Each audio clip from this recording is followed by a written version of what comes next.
Hi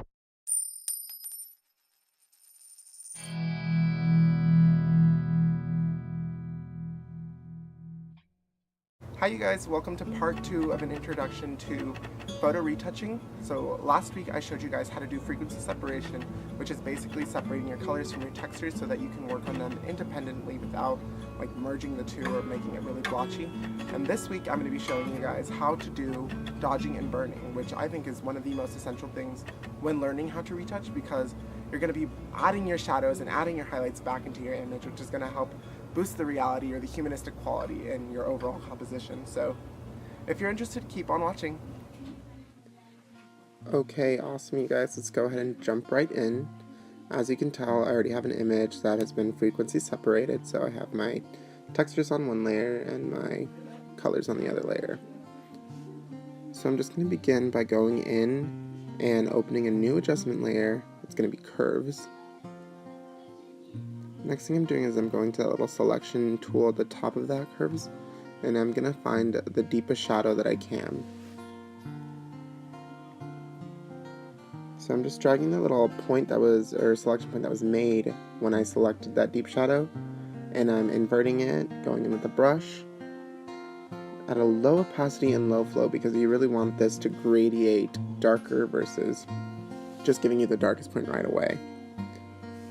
I'm just starting off by targeting that little hotspot at the top left corner of the image and just bringing that down, because I don't really want the hair to be a distracting feature in the image. I decided to boost the opacity just a little bit because this is hair, so I was just like, oh, well, this can go a little quicker if I just do it that way.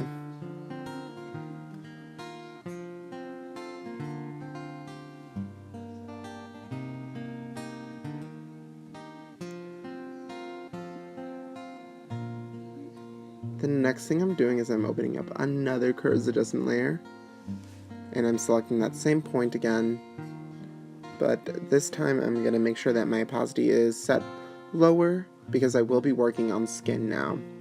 And I'm just going to start off by targeting the hollows of the face and just deepening those in. I really want this to mimic shadows or mimic the makeup that's already placed there, and just kind of like give the illusion of a slimmer face. I'm also bringing this around the shoulders, the top of the face, the side of the neck, temples, everywhere that I really want to recede. I'm also concentrating it against that furthest end in the cheek because I want that to look a little bit darker and gradiate outwards. The next thing I'm doing is I'm going in and just deepening in that crease a little bit. This is just going to help add more dimension to the eye. I'm also bringing it along the waterline.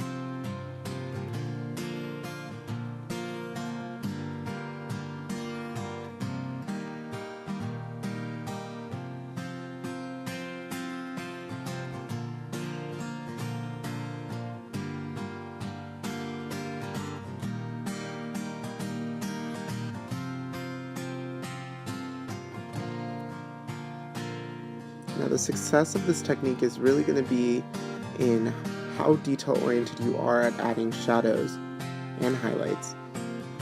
Because the more you are attentive to small things like this, the more three-dimensional your image is going to appear to be.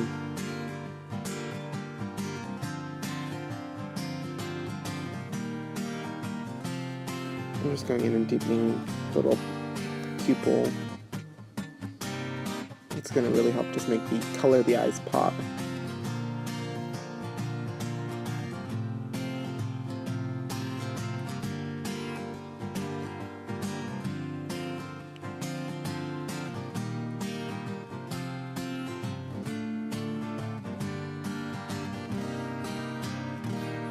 Next, I'm going to open up another curves, and this time with the selection tool, I'm going to choose a highlight, and I'm going to drag that upwards, invert, and begin to paint.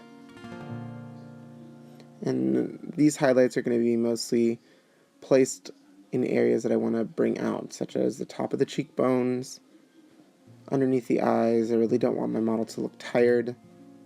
I want them to look like they just bathed in the Lord's water or something. Just rejuvenated, you know, stuff like that.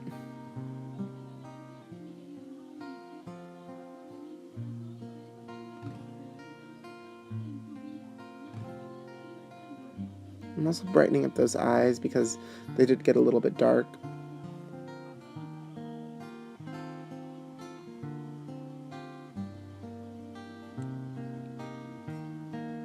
And everywhere where I basically placed a shadow, I'm going to be placing like a highlight as well. Now the purpose of this second highlights layer is to really concentrate on those extra luminous areas. I find that keeping these two separates just helps maintain more control over it.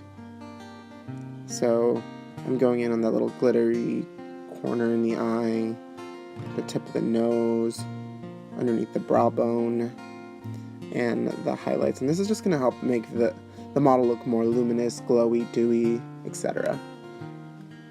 And this part is totally optional. You don't have to add this. I just find that I really wanted my model to look like she just stepped out of the water or something, I guess.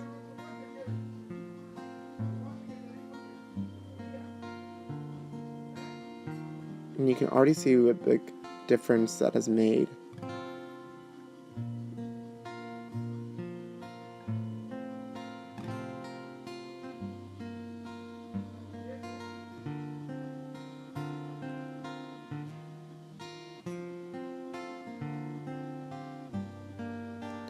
Now I'm just going in and I'm just playing with that little curve, and this is just like accentuating some of those highlights a little bit more and fading out those shadows a little bit as well. That part was totally optional. You don't have to do that as well. I just like to do it because I feel like it does something.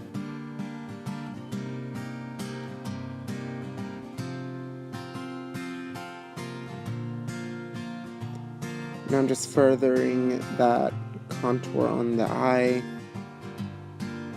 and just really making her beautiful like green hazel eyes pop out more.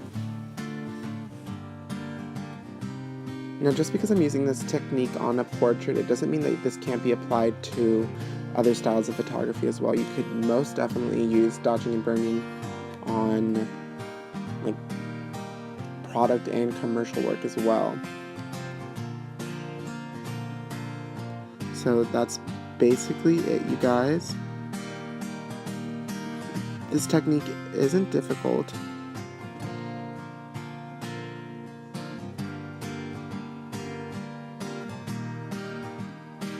Finally, I'm just adding one more curves adjustment layer, and I'm just bringing out highlights on the hair to make it look a little bit more textured. But yeah, this is totally everything. The amount of work you place into this is totally up to you. You could definitely stop after 2 curves adjustment layers, or you can keep going. Sometimes I get really extensive with this because I love seeing dimension in the image. But yeah, let me know if you guys tried this technique out. Good luck, you guys.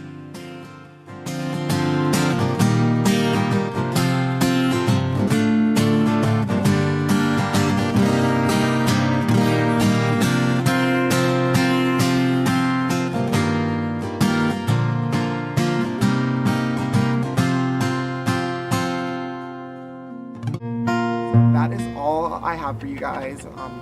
If you guys want to see more videos like this, please comment down below or let me know personally so I can continue to make them. There's so many more.